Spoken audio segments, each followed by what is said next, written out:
자, 이제 말씀 안으로 들어갈 텐데요. 한번 따라하겠습니다. 세상의 정서와 다른 우리의 감사.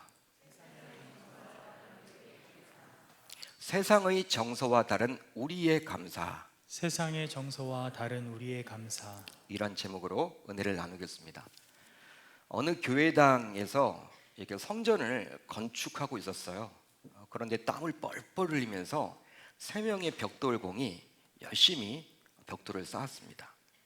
지나가는 행인이 보니까 너무나 열심히 쌓는 거예요. 그래서 다가가서 그들에게 물었습니다. 다음과 같이 물었다 그래요. 여러분, 지금 뭘 하고 있습니까? 지금 뭐 하고 계세요? 라고 물었어요. 그랬더니 한 벽돌공이 퉁명스럽게 이야기를 합니다. 뭘 물어보세요? 지금 벽돌 쌓고 있잖아. 벽돌 쌓는 거 보면 알잖아요. 좀 퉁명스럽게 벽돌 쌓는데 왜 그렇게 귀찮게 하느냐, 이런 식으로 이렇게 대답을 했답니다. 또 한 사람은요, 어떻게 대답을 했냐면, 좀 이제 아까 그분보다는 좀 자세하게 이야기를 해주셨는데, 먹고 살아야 되니까 하는 거죠. 이게 일입니다. 일. 하루 일당 받으면 그걸 가지고 빵을 사야 되고, 또 우리가 또 아이들 학교를 보내야 되고 하니까 뭐 어쩔 수 없이 하는 거죠. 이렇게 이야기를 했대요. 좀 더 구체적으로 이제 이야기를 한 거죠. 마지막 3번째 벽돌공은요, 이런 대답을 했다라는 거예요. 저는 지금 대성전을 짓고 있습니다. 이제 성전이 완성되면 많은 사람들이 와서 이곳에서 희망을 발견하고 도전을 받을 거예요. 또 이곳에서 매주 하나님께 찬양이 올려지겠죠. 이 성전이 오래 가야 될 텐데, 이 좋은 성전이 오래오래 튼튼하게 잘 이렇게 지어지려면 제가 열심히 이렇게 해야 될 것 같습니다. 그래서 땀을 뻘뻘 흘리면서 저는 성실하게 일하고 있습니다. 저는 이렇게 일자리가 있는 것 자체가 너무나 감사해요. 그리고 성전을 지을 수 있는 이 계기, 벽돌 하나라도 놓을 수 있어서 너무나 감사합니다. 이런 이야기를 했다는 거예요. 이처럼 같은 곳에서 동일한 벽돌을 쌓는 벽돌공이었지만 그들 모두 행인의 질문에 각자 다른 대답을 했습니다.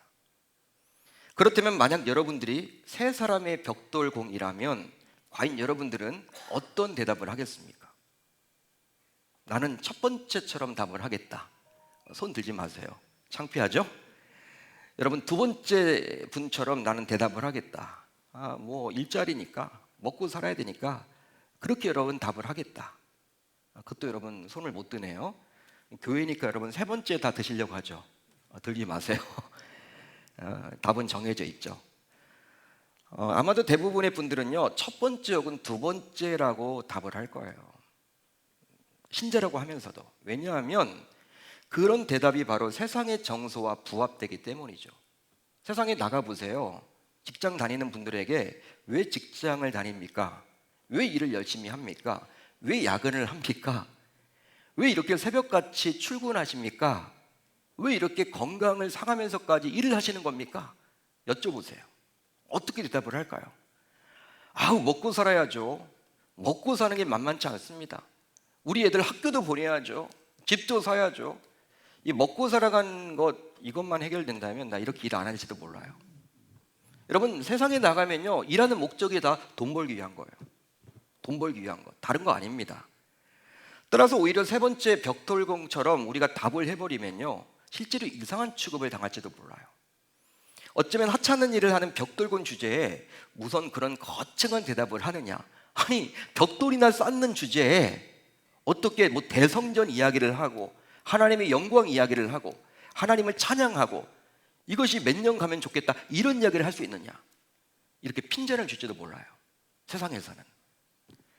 하지만 3번째 벽돌공은요, 비록 남들이 보기에는 하찮게 보이는 벽돌공이었지언정 자신은 그리 생각하지 않았다는 거예요. 오히려 성전 건축에 벽돌이라도 쌓을 수 있음에 너무나 감사했기에 최선을 다해서 벽돌을 한 장 한 장 쌓을 수가 있었습니다. 이처럼 감사하는 마음을 가지고 삶을 살게 되면 아주 사소한 일을 하더라도 3번째 벽돌공처럼 자신의 삶에 만족하며 기쁨으로 긍정적으로 삶을 살아낼 수 있는 거예요. 우리가 여러분 사소한 일을 보더라도 우리들은 보통 큰 일만을 해야지만 하나님 앞에 영광을 올릴 수가 있다, 영광을 돌릴 수가 있다. 이만한 사소한 일, 이런 유치한 일을 하더라도 하나님께 영광이 될까? 이런 생각을 가지고 있단 말이에요. 세상 사람들이 그렇게 이야기를 하니까. 그러니까 벽돌공과 같은 그런 위치, 나는 원치 않아. 그걸 가지고는 과연 하나님 기뻐하실까? 하나님도 그걸 원치 않을 거야. 이런 생각으로 삶을 살아가는데 그렇지 않죠. 그렇지 않죠. 진짜 여러분, 우리가 감사하는 마음을 갖게 되면 지극히 사소한 일을 하더라도 그것 자체를 통해서 나는 그게 사소하게 느껴지지 않는단 말이에요. 감사하다 보면. 그래서 기쁨으로 평강 가운데 긍정적으로 모든 일을 해나갈 수 있는 것입니다. 그렇기 때문에 이 감사는요, 능력이 되는 거예요. 그만큼 중요한 것이 감사인데, 신자인 저와 여러분들은 세상 사람들과 별반 다를 바가 없는 감사를 하고 있지는 않나요? 여러분 어떻게 생각을 하십니까? 실제로 하나님을 모르는 세상 불신자들도 감사하곤 합니다. 제가 이전에 교구 목사로 섬겼을 때 한 권사님께서, 우리 교구 권사님께서 지인을 교회에 모시고 왔어요. 당시 매주 금요일 오전에 각 교구마다 교구 목사 중심으로 이렇게 모임을 가졌습니다. 기도회를 가졌어.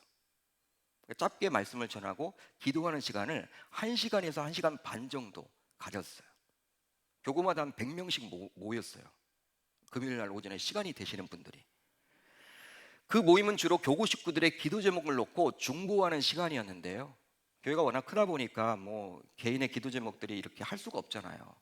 중보 기도팀도 한계가 있고 하다 보니까 이제 교구별로 이제 다 그렇게 모임을 매주 가졌던 거예요. 권사님께서는 고3 자녀의 입시를 놓고 힘들어하던 당시 지인을 이 교구 모임에 모시고 온 거죠. 여러분 얼마나 힘들면 이렇게 권사님 따라 왔겠습니까? 근데 알고 보니까 이분이 굉장히 독실한 불교 신자였어. 불자였어, 불자. 그러니까 주일마다 절에 가는 거예요. 근데 여러분 주중에는 너무나 이렇게 마음이 힘들고 어려우니까 그냥 권사님의 권유에 못 이겨서 교회 나온 거예요. 근데 교회 등록은 하지 않더라고요. 주일날은 교회 가는 것이 아니라 자기는 절에 가야 된다. 근데 금요일날은 어디 나와요? 교회 나와요. 우리 이제 같은 교구 식구들도 이분을 전도하고자 이분의 자녀 이름을 막 부르짖으면서 하나님께서 좀 은혜 달라고, 좋은 결과 있도록 해달라고 기도를 했습니다. 얼마나 여러분 합심으로 중보를 했는지 몰라. 그런데 놀랍게도 이분의 자녀가 목표였던 대학에 딱 붙은 거예요. 딱 붙은 거예요. 목표했던 대학에. 그 소식을, 기쁜 소식을 교구 목사였던 저에게 가장 먼저 이렇게 알려주려고 전화를 했더라고요. 그러면서 전화를 받는데요, 평상시 이분의 목소리와는 너무 달라. 톤 자체가 달라. 이 자녀 때문에 너무 힘들어가지고 항상 풀이 죽어 있었거든. 목사님 너무 힘들어요, 막 이런 식으로 얘기했던 분이 전화상으로 막 제가 귀가 막 아플 정도로 목사님 붙었어요, 붙었어요, 붙었어요 3번이나 이야기를 하는 거야. 목사님 붙었다라는 거야. 뭘 붙어요? 대학에 붙었다라는, 대학에. 가고자 하는 대학에 붙었다라는 거야. 그러면서 목사님 그동안 기도해 주셔서 너무나 감사해요. 와, 저는 목회 여정이 그렇게 길지 않지만 당시 독실한 불교 신자에게 기도에 대한 감사 이야기를 그때 처음 들었던 것 같아요. 그러면서 이분이 다음 주에 오더니요, 이 100여 명이 모여 있는데 떡을 막 돌리더라고. 예? 고급 떡집에서 이렇게 개인별로 다 떡을 준비해가지고 다 100여 명이 되는, 아마 돈도 많이 썼을 것 같아. 또 감사원금도 해, 교회. 와, 불자가 그렇게 하더라고요. 우리 신자들보다 낫더라고요. 신자들은 기도해서 응답받아도 그냥 입을 싹 삭는 분들이 많은데 이분은 떡도 돌리고 감사하다고 이야기하고 또 교회 헌금까지 하고 대단하더라고.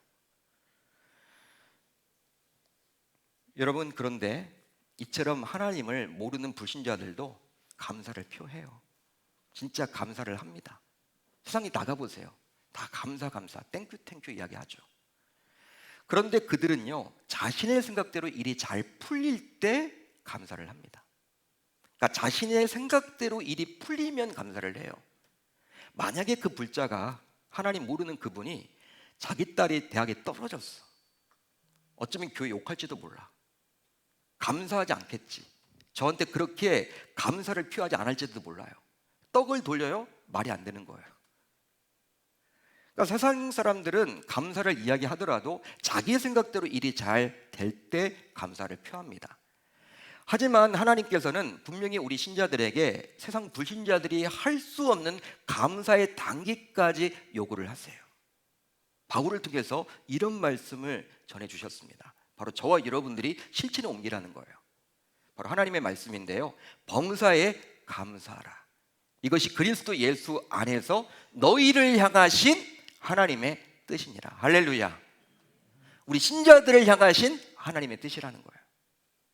범사에 감사하라. 명령형입니다. 명령형이라는 것은 군대 용어죠. 군대에서는 명령하죠. 그럼 해야 되는 거예요. 거기다가 여러분들 힘들겠는데요? 어렵겠는데요? 말이 안 되는 거예요. 하는 거야. 군대에서는 하라고 하면 해야 되는 거야. 지금 그런데 바울 사도는 이 명령령을 통해서 하나님의 말씀을 전해주고 있는데 그 하나님의 마음이 뭐예요? 세상 불신자들은 자기 뜻이 이루어지면 감사하는 정도지만 너희들은 다르다라는 거예요. 어떤 상황에 처하더라도 모든 상황, 어떤 환경, 어떤 형편을 만나더라도 무엇하라? 감사해야 된다. 지금 그 말을 해주고 있는 거예요. 그렇다면 신자인 여러분들은 이제 어떻게 살아가야 할까요? 여러분들에게 묻겠습니다. 여러분 혹시 범사에 감사하십니까? 대답이 없네요. 범사에 감사하고 계세요? 이게 아멘도 그냥 제가 유도하니까 하는 것처럼 몇 분 안 하는 것 같아. 아마 이 질문에 예라고 자신 있게 답할 분은요 그리 많지 않을 거예요. 저도 마찬가지고 여러분들도 마찬가지일 겁니다. 예라고 대답을 해야 되는데 안 되죠. 하지만 하나님께서 바울 사도를 통해서 신자인 우리가 그리 살기를 그렇게 원하시기 때문에 우리는 이 범사에 감사란 이 말씀을 마음에 새기며 오늘 하루도 힘차게 살아내야 할 줄로 믿습니다. 해보는 거죠. 그걸 그렇게 원하시니까, 그걸 그렇게 기대하시니까, 그걸 그렇게 바라시니까 우리에게 생명을 주시고 우리를 구원하신 그 아빠 아버지이신 하나님께서 자녀인 우리들에게 기대하는 것이 있다면 이 범사에 감사하는 것이기 때문에 하긴 쉽지 않지만, 실천에 옮기기는 쉽지 않지만 이제 해보는 거예요. 훈련입니다.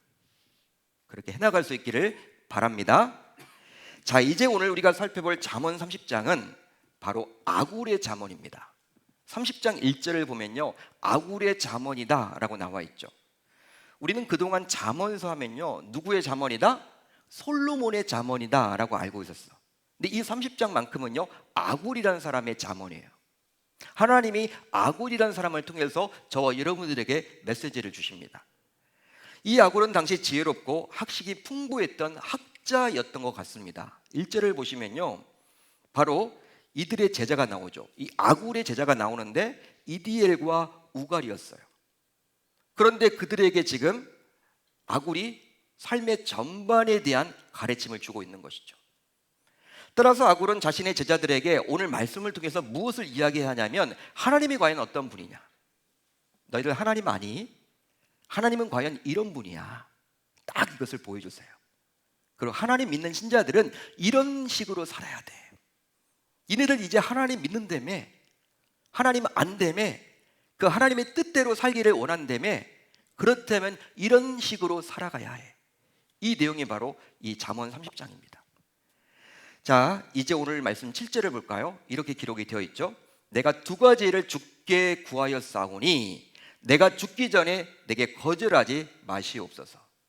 아굴은 다소 비장한 마음을 담아서 8절에서 소개할 두 가지를 하나님께 간구했는데요 비장한 마음이죠. 그런데 얼마나 비장했는지 자신이 죽기 전에 하나님께서 거절하지 말도록 구하고 있어요. 또 구합니다. 한마디로 뭐예요? 이 두 가지 기도 제목이 응답받아야 된다는 거예요. 자기가 죽기 전에. 그만큼 중요하다는 거야. 끝을 보고 싶다는 거예요. 하나님 앞에서. 그만큼 아굴의 입장에서는 이 두 가지만큼은 꼭 넘고 싶었던 일이었음을 알 수가 있습니다. 즉 아굴이 보기에 이 두 가지 기도 제목을 뛰어넘느냐 뛰어넘지 못하느냐에 따라서 성공한 신자로 사느냐 실패한 신자로 머무느냐 그것에 달려있기 때문에 이 두 가지만큼은 응답을 받아야 한다는 거예요. 절박함이 묻어져 있는 것이죠. 따라서 아굴은 이 두 가지 기도 제목을 뛰어넘는 것이 몹시 중요하다고 본 것입니다. 자, 그렇다면 이제 8절을 보면요 아굴이 기도했던 두 가지 기도 제목이 나옵니다. 그 가운데 오늘은 추수감사 주일이기 때문에 모든 내용을 다 다뤄볼 수는 없어요. 시간 관계상. 그렇기 때문에 다음의 내용을 살펴보므로 물질에 관련된 몇 가지 감사의 제목들을 나눠 보겠습니다. 자, 8절을 볼까요? 이렇게 기록이 되어 있죠. 나를 가난하게도 마옵시고 부하게도 마옵시고 오직 필요한 양식으로 나를 먹이시옵소서. 아멘. 그렇습니다. 아굴은 이렇게 고백을 합니다. 저는 가난도 싫습니다. 저는 가난도 싫어요. 그런데 부함도 싫습니다. 여러분, 우리들은 기도할 때 가난은 싫다, 거기에 여러분 동의할 수 있죠. 아굴의 기도가 여러분 우리의 기도가 될 수 있겠죠. 아굴도 가난이 싫대요. 우리도 가난 싫다, 그렇게 여러분 고백할 수 있잖아요. 근데 아굴은 그것만 말하고 있는 것이 아니라 또 무엇? 부함도 싫다. 그러니까 여러분, 세상의 정서와는 좀 반대 방향으로 가는 것 같아. 우리는 하나님을 믿는 신자라고 하면서도 부자 되기를 원하는데, 부유해지기를 원하는데, 자녀들이 잘 되기를 원하는데, 지평수 늘리는 것을 내 목표인데, 좋은 직장 들어가는 게 여러분 내 목표인데, 지금 아굴은 부함도 싫대요. 단지 일용할 양식만 주십시오, 이렇게 기도합니다. 그렇다면 아굴이 이렇게 말한 이유는 과연 무엇 때문일까요? 9절에 그 답이 나와 있죠. 9절을 보면 알 수가 있는데 우리 한번 같이 읽어봅니다. 9절 시작. 혹 내가 배불러서 하나님을 모른다 여호와가 누구냐 할까 하오며 혹 내가 가난하여 도둑질하고 내 하나님의 이름을 욕되게 할까 두려워함이니이다. 아굴은 배가 불러서 하나님을 모른다 하거나 혹은 가난하게 되어서 도둑질함으로 하나님의 영광을 가릴까 봐 그것이 두렵다라는 거예요. 한마디로 아굴은 자신의 부함과 가난보다도 오히려 하나님께 영광이 되는 것이 더 중요하다고 본 거예요.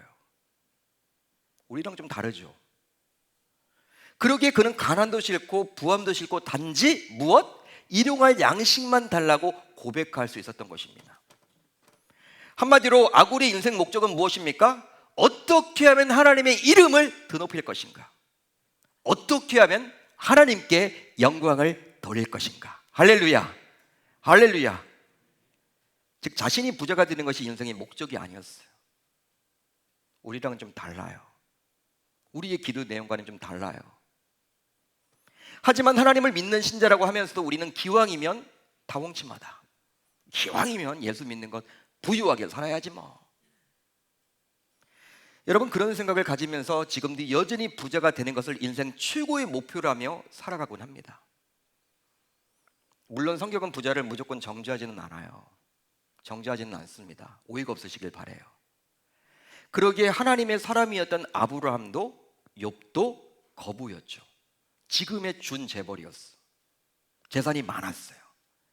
그러나 아브라함과 욥은 거부였지만 자신의 부 때문에 하나님을 향한 마음이 결코 흔들리지 않았습니다.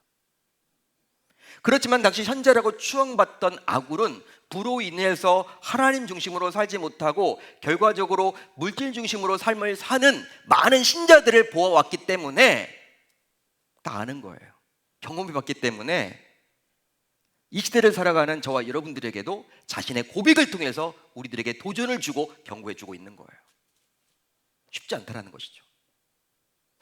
그렇다면 이제 오늘 본문에 나오는 아굴의 고백을 기초로 감사의 제목들을 몇 가지 살펴보겠습니다.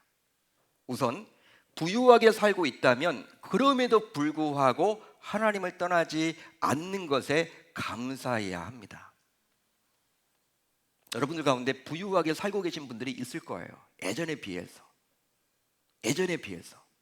예전에는 먹고 살기도 힘들었는데 지금은 살 집도 있고 타고 다닐 자동차도 있고 자녀들도 있고 예전에 비해서 상당히 부유해진 분들이 있더라도 그럼에도 불구하고 하나님을 떠나지 않는 것이 있다면, 떠나지 않고 신앙생활을 하고 있다면 감사하세요. 아굴도 고백을 하고 있지만 부유하게 되면 대체적으로 하나님을 모른다고 하기가 참 쉬워요. 물론 처음에는 하나님이 주셨다라고 감사를 표합니다. 제가 이렇게 이사신방을 가면요, 이게 좋은 집으로 이렇게 이사 가신 분들도 있어요. 어떻게 이렇게 아파트 구입을 하셨어요? 집사님 대단하십니다. 그랬더니 그렇게 물어보면요, 목사님 다 하나님의 은혜죠. 다 하나님의 은혜죠. 말은 하나님의 은혜야. 몇 년 지나면요, 그 하나님의 은혜를 했던 분들이 하나님을 잊고 살아가는 경우들이 얼마나 많은지 몰라요. 시간이 점점 흐르게 되면 하나님을 전적으로 의존하기보다는 부유한 자들은 자신의 돈으로 모든 것을 할 수 있다라고 여기게 됩니다. 한마디로 풍요 속에서 마음이 부해지고 교만해져서 결국 하나님과 멀어지는 지경까지 놓이게 돼요. 여러분, 구라파의 교회들을 보세요. 구라파의 교회들, 유럽의 교회들, 지금 다 여러분들 무너졌죠.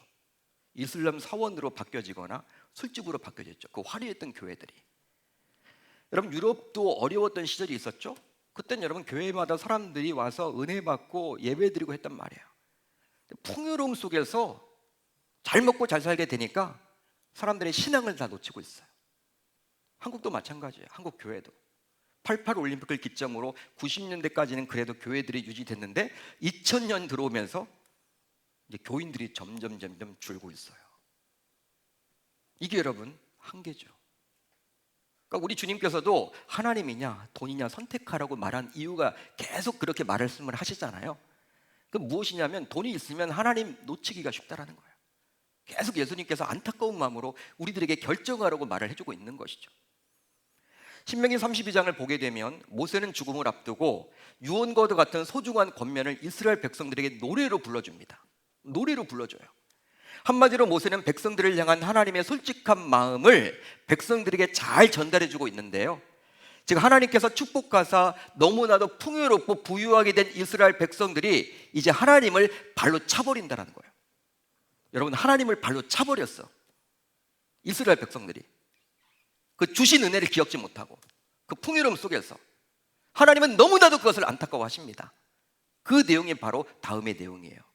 여호와께서 그가 땅의 높은 곳을 타고 다니게 하시며 밭의 소산을 먹게 하시며 반석에서 꿀을 굳은 반석에서 기름을 빨게 하시며 소의 엉긴 젖과 양의 젖과 어린 양의 기름과 바산에서 난 수량과 염소와 지극히 아름다운 밀을 먹이시며 또 포도즙의 붉은 술을 마시게 하셨도다. 누가 주신 거예요? 하나님께서 이스라엘 백성들에게 이렇게 자세하게 많은 것들을 주셨다라는 거예요. 풍요로움을 주셨다라는 거예요. 잘 먹고 잘 살게 되었다라는 거예요. 그 가나안 땅에서. 그런데 여수론이 기름짐에 발로 찼도다. 여기 나와 있는 여수론은 이스라엘 백성들을 말하는 거예요. 이스라엘 백성들이 기름짐에 잘 먹고 잘 살게 되었더니 하나님을 발로 찼도다. 내가 살찌고 비대하고 윤택하며 자기를 지으신 하나님을 버리고 자기를 구원하신 반석을 없인 여겼도다. 하나님의 안타까움이 묻어나지 않습니까? 이처럼 부유하게 되면 아무리 신자라 하더라도 이스라엘 백성들처럼 하나님을 발로 차며 하나님을 떠나기가 참 쉽다라는 거예요. 이게 여러분 현실입니다. 그래서일까요? 예수님조차도 이런 유명한 말씀을 남기셨죠. 낙타가 바닐귀에 들어가는 것보다 부자가 천국에 들어가는 것이 더 어렵다. 더 어렵다라는 거예요. 여러분, 낙타라는 큰 동물이 바닐귀에 들어갈 수 있습니까? 불가능하죠. 그런데 부자가 천국에 들어가는 것은 더 어렵다라는 거예요. 그것보다. 그래서 부자 가운데 참된 그리스도인이 많지 않습니다. 부자 가운데 참된 그리스도인은 많지 않아요. 우리나라 재벌을 보세요. 제대로 예수 믿는 사람들이 있습니까? 정치 권력가들을 보세요. 교회는 다녀. 기독교인이래. 근데 진짜 예수를 위해서 목숨 거는 정치인들이 있냐는 거예요. 없어요. 재벌도 마찬가지고 세상 사람과 동일하게 그냥 사업하죠. 마치 영생에 관심이 있어서 예수님을 찾아왔던 부자 청년과도 같은 부류의 부자들은 있어요. 부자 신자들은 있지만 참된 그리스도인은 소수예요. 그럼에도 불구하고 부유하게 살면서도 돈에 끌려다니는 인생이 아니라 주님의 핏값으로 세워진 교회와 하나님 나라를 위해서 지금도 멋지게 물질을 사용하시는 분들이 있습니다. 소수지만 있다라는 거예요. 즉 주님을 위해 기꺼이 제물을 드리고 하나님의 영광만을 위해서 살겠다면 적극적으로 신앙생활을 하시는 분들이 소수지만 계셔요. 우리 교회도 계십니다.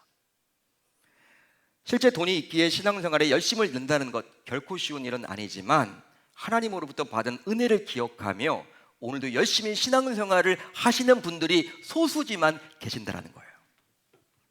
따라서 우리 성도들 가운데서도 예전에 비해서 정말 옛날에 비해서 물질적인 축복을 많이 받았음에도 불구하고 돈의 노예로 살지 않고 오직 하나님의 영광을 위해서 물질을 사용하며 적극적으로 신앙생활을 하시는 분들이 행여나 계시다면 전적인 하나님의 은혜요, 그 하나님께 감사해야 할 줄로 믿습니다.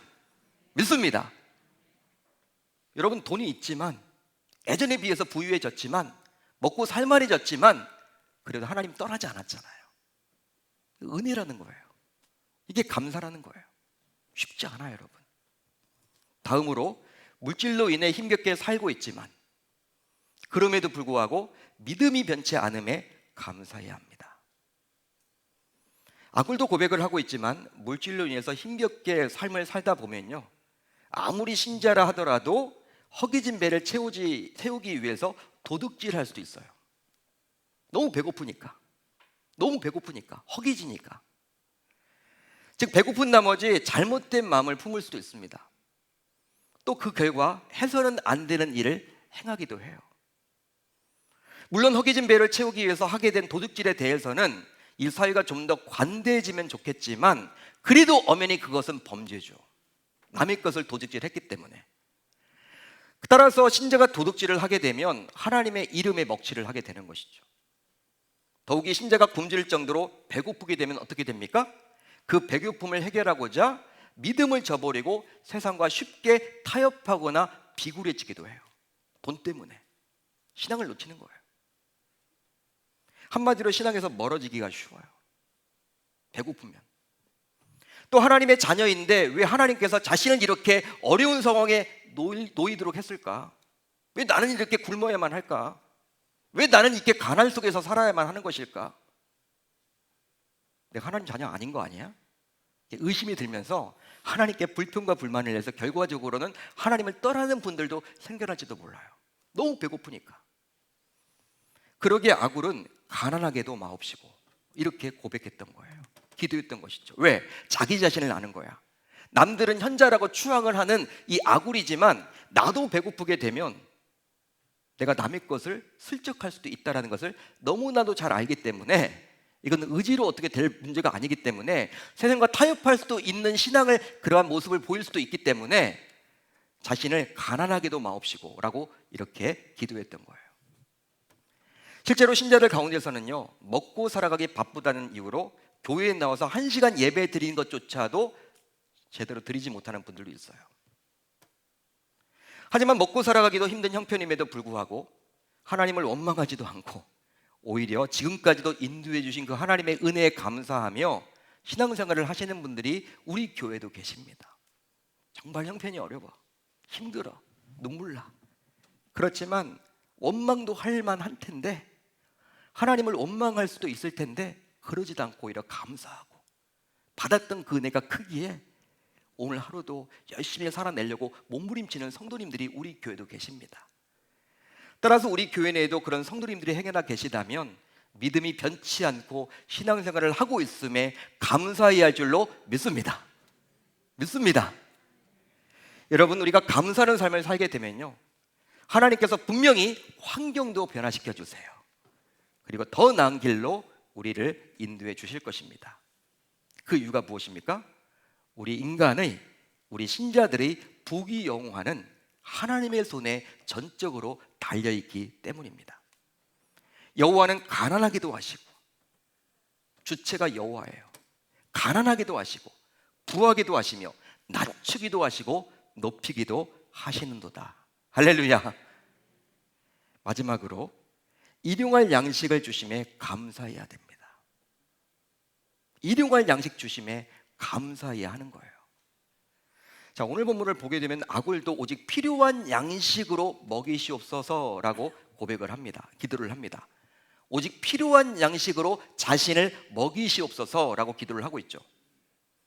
아굴이 말하고 있는 필요한 양식은 바로 정해진, 즉 몫으로 배당된 음식을 말하는 거예요. 자신에게 정해진 배당. 따라서 아굴은 그가 살아가는데 꼭 필요한 최소한의 음식만 달라고 기도하는 것이 결코 아니었어요. 바로 하나님께서 자신의 몫으로 정하신 것을 달라고 기도하고 있는 것이죠. 이것은 곧 예수님께서 친히 알려주신 주기도문에 나와 있는 일용할 양식과 같은 의미입니다. 구약에서는 필요한 양식, 신약에서는 일용할 양식, 같은 의미예요. 일반적으로 일용할 양식 하게 되면요, 우리는 최소한의 양식만을 떠올려요. 최소한의 양식. 그렇지만 그건 의미만이 아니에요. 일용할 양식은 어떤 의미가 있냐면 하나님께서 자신의 몫으로 정해주신 양식을 말하는 거예요. 여러분, 하나님께서는 절대 주권 하에서 우리 모든 인생사가 다 벌어지는 거죠. 그러니까 우리 인간이 태어나게 되면요, 하나님은요 끝을 다 알아요. 우리 인간은 여러분들 어떻게 하지를 모르잖아. 끝을 다 모른단 말이야. 어떻게 내 인생이 풀릴지 몰라요. 근데 하나님은 다 알고 계세요. 태어나는 순간 언제 죽을지까지 하나님은 다 알고 계세요. 그러니까 하나님께서는 우리 인간들에게 이 어느 정도의 여러분 재산을 줄지를 다 이미 알고 계세요. 몫이 있다란 말이에요. 하나님이 주시는 몫이.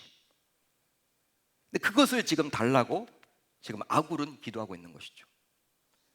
따라서 일용할 양식을 주옵소서. 우리가 여러분 쉽게 이런 기도 제목들을 하고 있지 않습니까?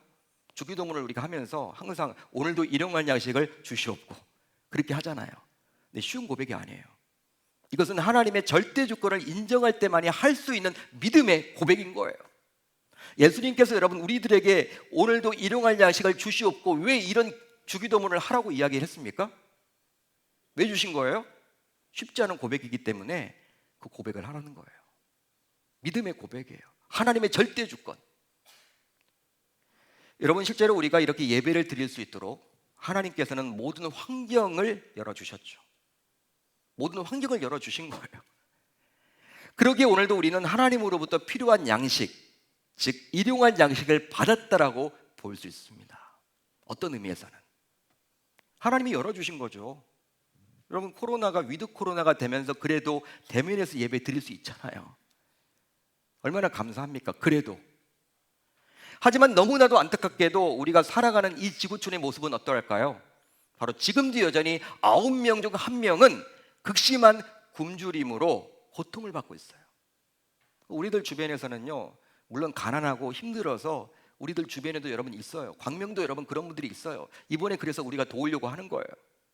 그렇지만 그렇게 예전처럼 많이 눈이 띄진 않잖아요. 근데 지구촌 전체로 가보면 9명 중에서 1명은 극심한 굶주림으로 큰 고통을 겪고 있다는 거예요. 심지어 전 세계 5세 이하 영유아들은 어떻습니까? 5세 이하는요 2명 중에 1명이 영양실조로 죽음을 맞이하게 된다는 거예요. 제가 시채널 방송 이제 화요일 날 저녁에 나가는데 그 앞뒤로 공익 광고가 나가잖아요.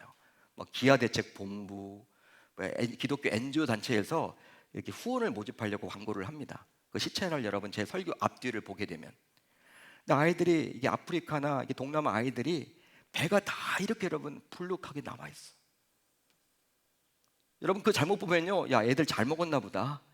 그런 게 아니에요, 여러분. 너무 못 먹어가지고 굶주려 있는 거예요. 병에다 걸려 있는 거예요. 허기져가지고. 참으로 끔찍한 일이 지금 지구촌에서 벌어지고 있죠. 우리는 잘 느끼지 못하지만. 따라서 신자인 우리가 이런 현실을 직시하고 살아간다면 밥 한 그릇, 빵 한 조각이라도 함부로 대할 수 없는 거예요. 우린 쉽게 버리죠, 여러분. 버리는 것들이 얼마나 많습니까? 음식을. 그러기에 하나님께서 우리가 예배를 드릴 수 있도록 우리에게 일용할 양식을 주심에 저와 여러분들은 오늘도 감사해야 할 줄로 믿습니다. 이제 말씀을 정리할게요. 다다익선이란 말이 있습니다. 들어보셨죠? 많으면 많을수록 더 좋다, 이런 고사성어인데, 이 고사성어처럼 실제로 이 세상은 어떻습니까? 재물은 많으면 많을수록 좋다. 우리 신자들도 거기에 끄떡끄떡거리죠. 동의를 한단 말이에요. 하지만 오늘 본문에 나오는 아굴이라는 사람은 세상의 정수와는 달리 가난뿐만 아니라 어떻습니까? 부함도 싫다라고 고백을 해요. 말이 안 되는 건데 오히려 일용할 양식만 있으면 된다라고 고백을 합니다. 여러분, 이런 아굴의 고백을 제가 다음과 같이 한번 표현을 해봤어요. 이렇게 나와 있죠. 하나님, 돈에 의해 좌우되거나 돈 때문에 신앙과 양심을 팔아먹는 신자 되지 않게 하소서. 나에게는 좋은 환경보다 더 중요한 것이 있으니 바로 일용할 양식을 주시는 하나님이십니다. 우리는 보통 일용할 양식 받은 것에 대해야만 감사를 하잖아. 근데 아굴은요, 일용할 양식을 주시옵소서라고 기도했더라는 그 이면에는 무엇이 있는 거예요? 그것을 주실 수 있는 하나님의 계심에 대해서 감사를 표한 거죠. 그러기에 가난이 하나님께 영광이 된다면 기꺼이 가난을 받아들이겠습니다. 하지만 부함이 하나님께 영광이 된다면 그 부함조차도 기꺼이 받겠습니다. 즉 오직 하나님만을 바라보게 하시고 그 하나님께만 영광을 돌리는 종이 되게 하소서. 할렐루야, 할렐루야. 신앙 고백 같지 않습니까? 정말 여러분 멋지지 않으세요? 이 아굴이라는 사람이 참 대단하더라고. 이와 같은 아굴의 고백이 신자인 저와 여러분들의 동일한 고백이 되어야 할 줄로 믿습니다. 실제로 이 세상의 정서는 삶에서 재물이 가장 중요하기 때문에 최대한 많이 끌어모아야 한다. 돈 벌 때 벌어야 된다. 많이 갖는 게 중요하다. 그런 주장을 하죠. 그리고 그렇게 악착같이 끌어모아서 부유해지면 감사하다. 그렇게 이야기를 해요. 세상의 정서는 그런 감사를 말합니다. 하지만 아굴처럼 우리 신자들은 이 세상의 정서와는 다른 우리만의 감사가 있는 거예요. 우리 신자들만의 감사가 있는 거예요.